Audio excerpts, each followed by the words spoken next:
നമ്മൾ എഡ്യൂക്കേഷനിൽ നമ്മൾ എല്ലാ കാര്യങ്ങളും കുറെ കാര്യങ്ങൾ പഠിപ്പിക്കുന്നുണ്ട്. അതെ, എവിടെയെങ്കിലും നമുക്കൊരു ആസ് എൻ ഒരു ഇന്ത്യൻ പൗരൻ എന്നുള്ള രീതിയിൽ നിങ്ങൾ ടാക്സ് അടയ്ക്കണം എന്ന് എവിടെയെങ്കിലും പറയുന്നുണ്ട്? എനിക്ക് അറിയില്ല. ഞാൻ ഇതുവരെ പഠിച്ച് +2 വരെ പഠിച്ചിട്ട് നിങ്ങൾ ഇങ്ങനെ ഒരു ടാക്സ് സിസ്റ്റം ഉണ്ട്, ഇതാണ് നിങ്ങളുടെ ടാക്സ് സ്ലാബ് എന്ന് വെറുതെ എങ്കിലും അന്നേരമുള്ള സ്ലാബ് അടയ്ക്കണം, ഓക്കെ, അതല്ലെങ്കിൽ നിങ്ങൾ ഒരു ട്രബിളിലേക്ക് പോകുന്നുള്ള എവിടെയെങ്കിലും പറഞ്ഞിട്ടുണ്ടോ എന്നുള്ള എനിക്ക് അറിയില്ല.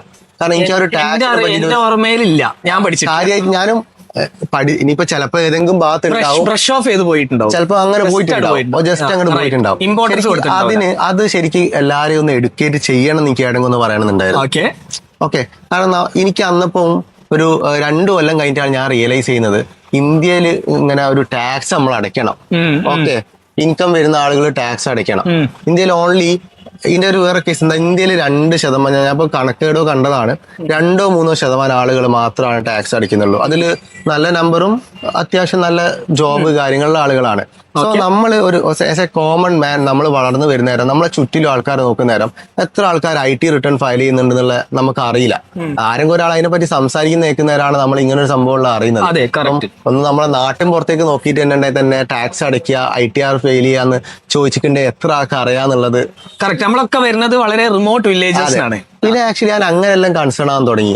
ഞാൻ അതെല്ലാം ചെയ്യണല്ലോ, കുറെ പൈസ ഉണ്ടാക്കുന്ന നേരം ആ പൈസന്റെ ഇതും കാര്യങ്ങളും കൂടെ നോക്കണല്ലോ എന്ന് വെച്ചാൽ പിന്നെ കുറച്ചുകൂടെ എന്തായി ഒരു സ്ലോ പേസ് തന്നെ കുറച്ചു കാലം പോയി. കുറച്ചൊന്ന് പേടിച്ച് ടാക്സ് ഫയൽ ചെയ്യണോ മറ്റേ ചെയ്യണോ എന്താ ചെയ്യേണ്ടത് മനസ്സിലായി. പിന്നെ പക്ഷെ അത് മനസ്സിലായി. ഓക്കെ, അത് നമ്മൾ ഫിഗർ ഔട്ട് ചെയ്ത് എടുത്തു. പക്ഷെ അത് പറയാൻ കാരണം എന്താ വെച്ചിട്ടുണ്ടെങ്കിൽ ശരിക്കും ആ ഒരു എഡ്യൂക്കേഷൻ ശരിക്കും എല്ലാവർക്കും, ഈവൻ ഒരു എന്റർപ്രണേഴ്സിനാണെങ്കിലും ഈവൻ നമുക്കൊരു +1 +2 തൊട്ടിട്ട് കൊടുത്താൽ മാത്രമാണ് എല്ലാവരും ഒരു നല്ലൊരു ടാക്സ് പേയേഴ്സ് ആയിട്ട് മാറുള്ളൂ.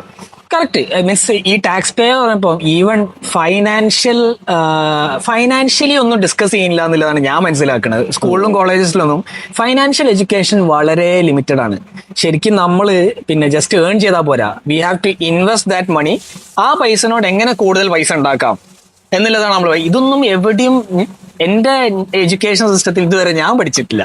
ഞാൻ പലരോട് പനിയന്മാരോട് ചോദിച്ചു കഴിഞ്ഞാൽ അവർക്കും ഒരു ഐഡിയ ഇല്ല ഈ പൈസ വെച്ചിട്ട് എങ്ങനെ പൈസ ഉണ്ടാക്കാന്നുണ്ട്. അപ്പൊ ഡെഫിനറ്റ്ലി അതില് പൈസ വെച്ചിട്ട് പൈസ ഉണ്ടാക്കാൻ ഞാൻ മനസ്സിലാക്കിയ ഒരു സാധനം, ഇപ്പം എനിക്കറിയുന്ന കുറച്ച് കാര്യങ്ങളുണ്ട്.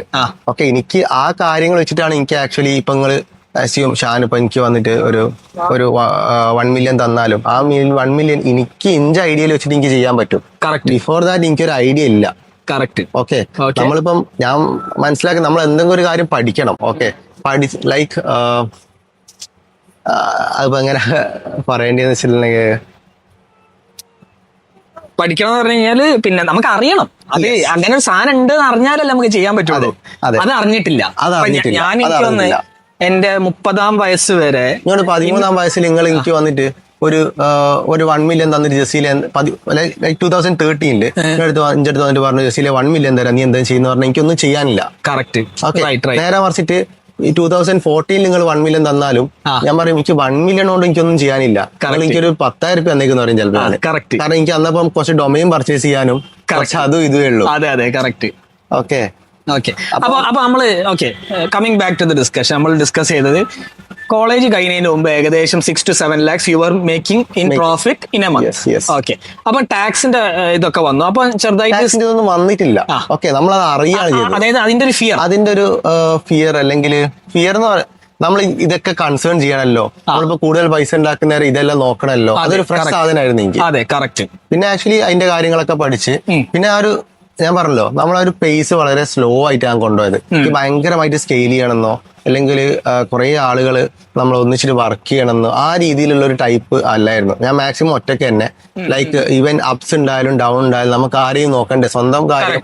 ഈവൻ അത് പൊട്ടിപ്പൊളിഞ്ഞ് ഞാൻ അതാണ് അധികവും കോൺഫിഡൻസിൽ ഞാൻ അധികവും പറയാറുണ്ട്. ഇപ്പൊ നമ്മൾ ഇപ്പോഴുള്ള ടീമിനോടാണെങ്കിലും എങ്ങനെ പഠിക്കണം എന്ന് വെച്ചിട്ടുണ്ടെങ്കിൽ നമ്മളത് ഒന്നും ഇല്ലാണ്ട് 0-ൽ എത്തിയിട്ടുണ്ടെങ്കിലും നമുക്ക് കംബാക്ക് ആക്കാൻ, കാരണം എനിക്ക് ഒറ്റയ്ക്ക് സസ്റ്റെയിൻ ചെയ്യാൻ പറ്റും എന്നുള്ളൊരു വിശ്വാസം എനിക്കുണ്ട്. കറക്റ്റ്. കാരണം ഒന്നും ഇല്ലാണ്ടായിട്ടുണ്ടെങ്കിലും ലൈക്ക് പഠിച്ചോ വിചാരിച്ചാലോ ഓക്കെ നമുക്ക് എന്ത് ചെയ്യാൻ പറ്റും, as long as ലൈഫ് ഉള്ളിടത്തോളം കാലം യെസ് നമുക്ക് ഉണ്ടാക്കാൻ പറ്റും. കാരണം നമ്മളെ 0-ന്ന് സ്റ്റെപ്പ് ബൈ പഠിച്ച് എടുത്ത സാധനങ്ങളാണല്ലോ. ഓരോ സാധനങ്ങൾ എങ്ങനെ നോക്കിക്കാണുന്നുള്ളതും ഒക്കെ എങ്ങനെ അതിനെ പറ്റി പഠിക്കണം എന്നുള്ളതും നമ്മൾ അത് തന്നെയാണ് പഠിച്ചുകൊണ്ടിരുന്നത്. കുറെ കൊല്ലങ്ങൾ എടുക്കും ഒരു സാധനം പഠിക്കാൻ, പക്ഷെ വൺസ് അത് പഠിച്ചു കഴിഞ്ഞാൽ പിന്നെ നമുക്ക് കോൺഫിഡൻസ് മാസീവ് ആയിരിക്കും. ആ ഒരു കോൺഫിഡൻസ് നമുക്ക് പല കാര്യങ്ങളും ചെയ്യാനെല്ലാം പറ്റും. അതെ, കറക്റ്റ്. ഓക്കെ.